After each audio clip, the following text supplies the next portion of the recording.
เดี๋ยวทาให้คนนะเข้ามาไลน์หน่อยหนึ่ง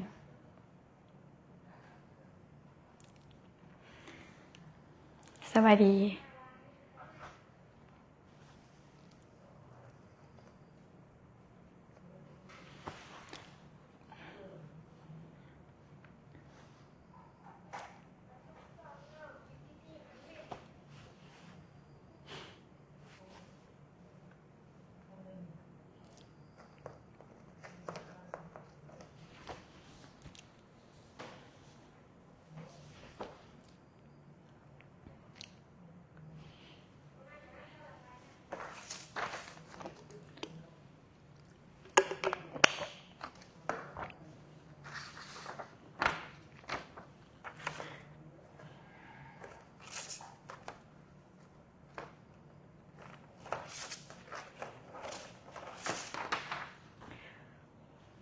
สบายดีทุกคนเด้อ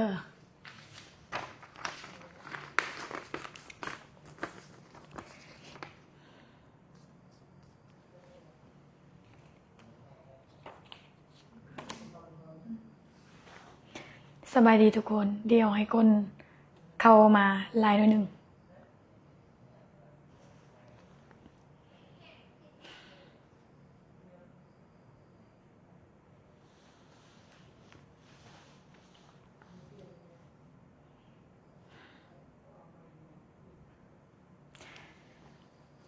สบายดีทุกคน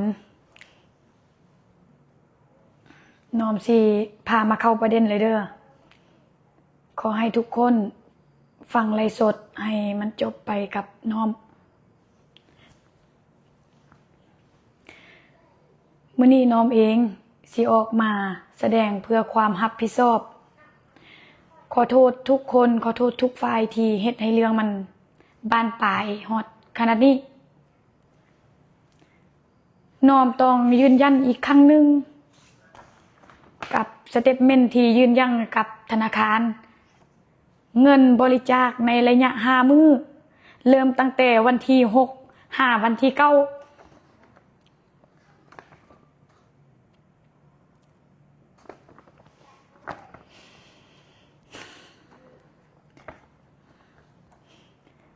รวมทั้งหมดได้แม่น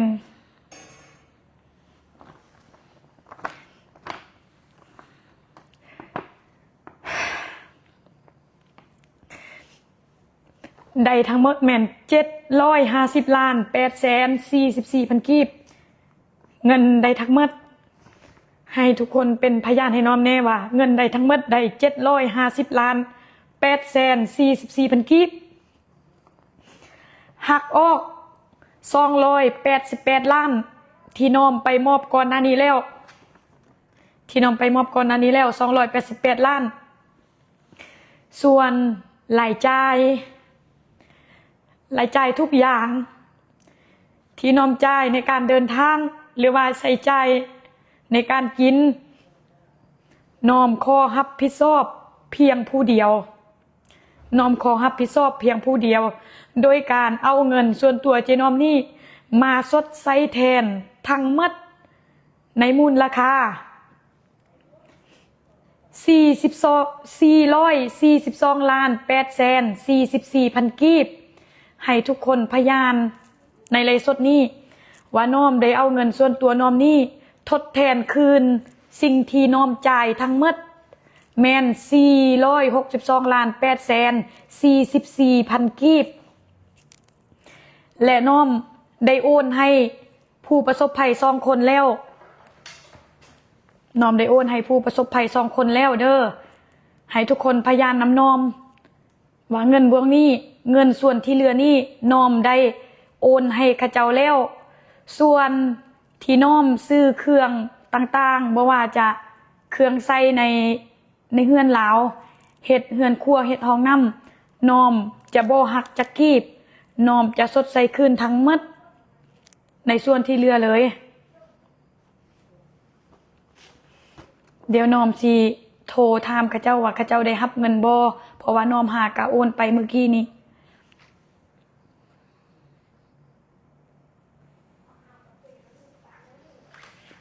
ให้ทุกคนอยู่ในนี้เป็นพยานให้น้อม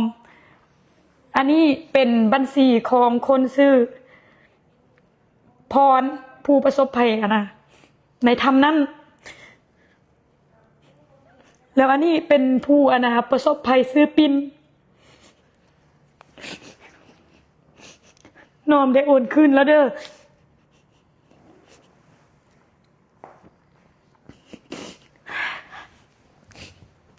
ให้ทุกคนเป็นพยานนำน้อมว่าน้อมได้ช่วยเหลืออะโลพร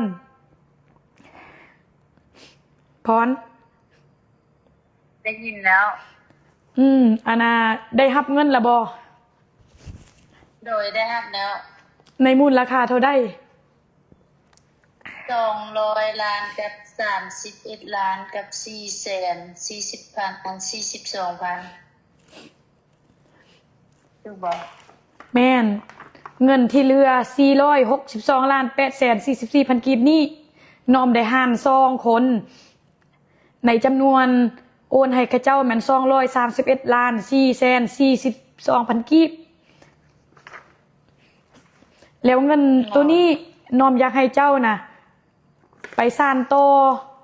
อันนะเฮือนครัวกับห้องน้ำหันเด้อให้มันแล้วคันมันเลือลายแล้วอย่าลืมให้อันนะพ่อปู่แม่ย่าเจ้าเด้อโดยแม่นให้ข้าเจ้าแน่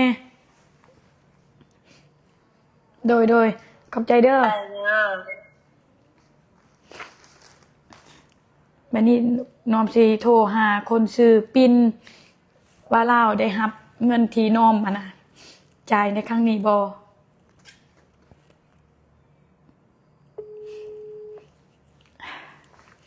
ให้ทุกคนในไลฟ์สดนี้เป็นพยานให้น้อมว่าน้อมได้โอนเงินให้ข้าเจ้าทั้งหมดทั้งมวลทุกกีบทุกบาทโดยที่บ่ต้องหักค่าใดๆเลยค่าที่น้อมใส่ใจให้ทีมงานหรือว่าเดินทางน้อมบ่ได้หักน้องให้ข้าเจ้าหมดสมัยเลิกปินใบเบื่อนฮับกระมูลแหละ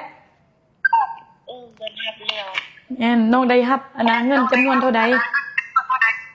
จำนวน200 ล้านกับ231 ล้าน441,000ให้อันนะพ่อปู่แม่ย่าเด้อเงินจำนวนนี้เด้อ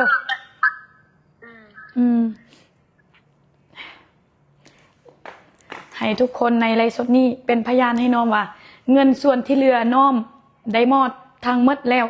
โดยที่น้อมบ่ได้หักค่าใช้จ่ายใดๆและน้อมต้องขอโทษอีกครั้งที่เอาเงินบริจาคไปใช้ในการเดินทางโดยที่น้อมบ่ได้ถามสังคมน้อมขอโทษหลายๆเด้อที่เอาเงินบริจาคนี้ไปใช้จ่ายในการเดินทางให้ทีมงานน้อมแต่ตอนนี้น้อมก็สดใสคืนในแล้วส่วนคนอื่นที่ไปด่าน้อมว่าน้อมอมเงินหรือว่าเพจต่างๆที่สร้างเรื่องขึ้นมาโดยที่บ่มีมูลความจริงน้อมบ่เอาหยังส่วนคนใดที่อยากฟ้องน้อมก็บ่เอาหยังน้อมยินดีสิคืนเงินให้ทุกอย่างและให้ไลฟ์สดนี้เป็นพยานให้น้อมว่าน้อมได้คืนเงินทั้งหมดแล้วโดยที่น้อมบ่เอาจักกีบบ่ได้เอาไปใส่ในส่วนตัวน้อมขอโทษหลายๆเด้อขอโทษหลายๆและเหตุการณ์นี้น้อมสิขอเป็นบทเรียนอันล้ำค่าอันยิ่งใหญ่ต่อไปน้อมสิมีสติหลายขึ้นต่อไปน้อมสิละเอียดหลายขึ้นน้อมสิบ่เฮ็ดแบบนี้อีก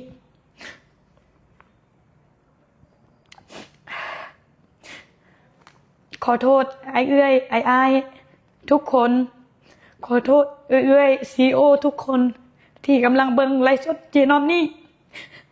ขอโทษหลายๆที่เฮ็ดให้เรื่องบานปลายและเฮ็ดให้ทุกคนผิดหวังในตัวน้อม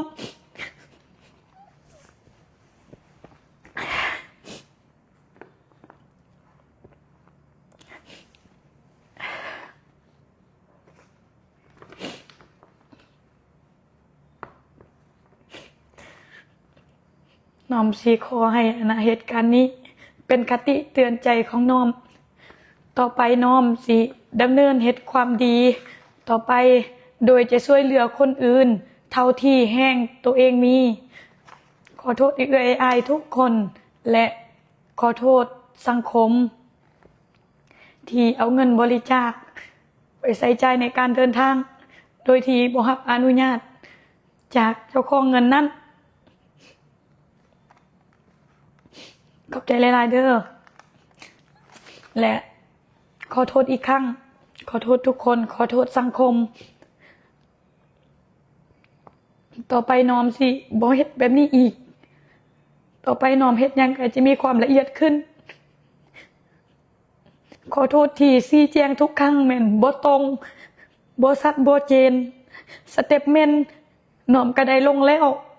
สเต็ปเมนต์ส่วน Excel ที่ทุกคนว่าทีมงานน้อมหรือว่าน้อมเอาไปใส่จ่ายอื่นๆน้อมทดแทนคืนให้แล้วเด้อให้ทุกคนเป็นพยานให้น้อมว่าน้อมทดแทนคืนให้ทั้งหมดเด้อ